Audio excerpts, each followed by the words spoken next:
Hello everyone, Assalamu alaikum. This is me and welcome to my channel. আজকে আমি আপনাদের সামনে এসেছি বেবি ডাইপার নিয়ে।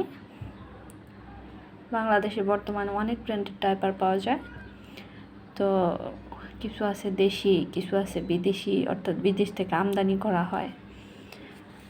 আমরা আমাদের বাচ্চার সুবিধার জন্য, বাচ্চার আরামের কথা চিন্তা করে অথবা টাকা সাশ্রয়ের কথা চিন্তা করে অনেক ডাইপারই ব্যবহার করে থাকি। কিন্তু সবার উপরে আমাদের চিন্তা করতে হবে কোন ডাইপারটা আমাদের বাচ্চার জন্য বেশি ভালো হবে, এমনকি কোন ডাইপারটা একটু রিজনেবল হবে, বাচ্চার জন্য আরামদায়ক হবে। তো বাচ্চার প্রয়োজনের জন্য আমরা সচরাচর ডাইপার ব্যবহার করি, বিভিন্ন ব্র্যান্ডেরই ব্যবহার করি।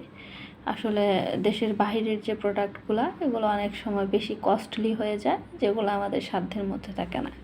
তো আমাদের সাধ্যের মধ্যে কিছু কিছু ডাইপার আছে যেগুলো ভালো।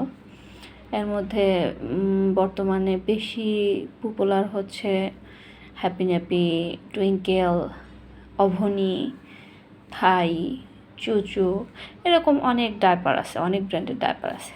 আজকে আমি আপনাদের সাথে কথা বলছি থাই ডাইপারটা নিয়ে।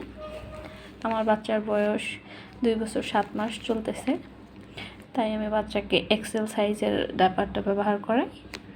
তো এটা থাইয়ের ছোট প্যাকেট। আমি আমার বাচ্চার জন্য অন্য ব্র্যান্ডেরটাই বেশি ইউজ করি, তবে এটা নিয়ে আসছি, মাঝে মাঝে করাই। তো আমি এটা ব্যবহার করে যা বুঝতে পারছি সেইটাই আপনাদের সাথে শেয়ার করতেছি।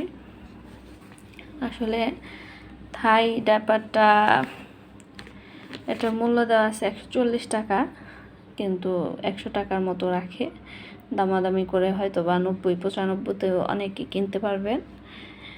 এক্সেলের ছোট প্যাকেটে থাকে 4 পিস ডাইপার, সেই হিসাবে আসলে ছোট প্যাকেটগুলো কিনে সাশ্রয় হয় না। কেউ যদি কিনতে চান বা কিনেন, তাহলে বড় প্যাকেটগুলো কিনলে একটু সাশ্রয় হয়। এই ডাইপারটা আপনি উপর থেকে দেখতে পারবেন অনেকটাই হেভি। তো আমার মনে হয়েছে এটার শোষণ ক্ষমতা খুব একটা বেশি না, এমনকি খুব একটা ভালো না। তো এই দামে, একই দামে আপনি হ্যাপি ন্যাপি, অভনি, টুইঙ্কেল এগুলো পেয়ে যাবেন। এগুলোর শোষণ ক্ষমতা ঠিক যতটা, সেই হিসাবে এটার শোষণ ক্ষমতাটা কম।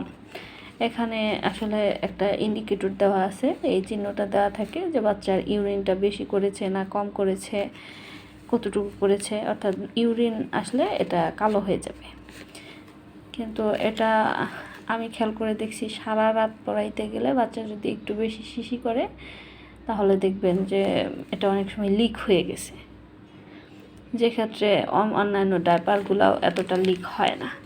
তো আবার যদি হালকা, মানে অনেক বাচ্চারা দেখা যায় যে কম শিশি দেয়, তো তাদের জন্য এটা আপনি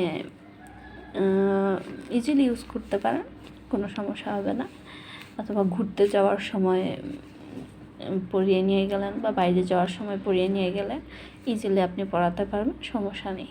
তবে একটু বেশিক্ষণ রাখতে চাইলে আপনাকে এটা চেঞ্জ করে দিতে হবে অথবা অন্য ব্র্যান্ড দেখতে হবে। তো আমার কাছে পার্সোনালি এই ডাইপারটা খুব একটা ভালো লাগে নাই, তবে খুব একটা খারাপও না, এটা মোটামুটি বলা চলে।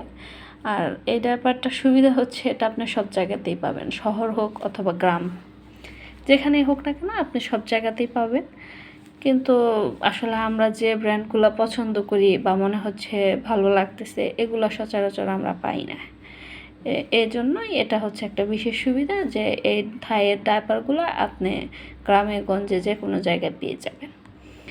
কিন্তু আপনার বাচ্চার কমফোর্টেবলের জন্য, আরামের জন্য, স্বস্তির জন্য আপনাকে বেছে নিতে হবে কোন ডাইপারটা আপনার বাচ্চার জন্য বেস্ট হবে।